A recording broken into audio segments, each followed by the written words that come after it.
ഇതാണ് chicken soup. നമസ്കാരം. ഇത് ചിക്കൻ സൂപ്പ് ഉണ്ടാക്കാനാണ്. അതിലേക്ക് കുറച്ച് കുരുമുളകും ജീരകവും മല്ലി അത് നമുക്ക് മിക്സിയിൽ പൊടിച്ച് ഇതിൽ ചേർക്കാം. കുറച്ച് ചിക്കൻ എടുക്കാം, കുറേ അധികം വേണ്ട. 1 ടീസ്പൂൺ മഞ്ഞൾപ്പൊടി, പിന്നെ കുറച്ച് ഉള്ളിയും വെളുത്തുള്ളിയും ചതച്ചത്, പിന്നെ ആവശ്യത്തിന് ഉപ്പിടുക. എന്നിട്ട് സ്റ്റീം അടിക്കാൻ വയ്ക്കും. അതിൽ ബാക്കിയുള്ള ഇറച്ചി മഞ്ഞൾപ്പൊടിയും മുളക് പൊടിയും മല്ലിപ്പൊടി ഇട്ട് വേവിച്ചു. ഇനി വെളിച്ചെണ്ണയിൽ വറുത്ത് പൊടിച്ച കുത്തുമുളക് ഇട്ടു, കുറച്ച് പച്ച വെളിച്ചെണ്ണ ഒഴിച്ചു. ഇപ്പോൾ സൂപ്പ് റെഡി ആയിട്ടുണ്ട്. അതിലേക്ക് കുറച്ച് ഉള്ളി കാച്ചി ഒഴിക്കണം. ഞങ്ങളുടെ മല്ലിയും മുളകും വറുത്തതെന്ന് വെച്ചാൽ ഞങ്ങൾ എണ്ണയിലാണ്ട് വറുത്ത് പൊടിച്ച് വെക്കണതാണ് കേട്ടോ.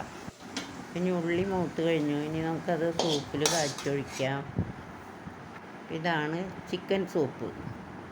പിന്നെ ഇത് ചിക്കൻ ചുക്ക. അതിൽ കുറച്ച് മല്ലിയിലയും മസാല ഇട്ടിട്ടുണ്ട്. സൂപ്പർ.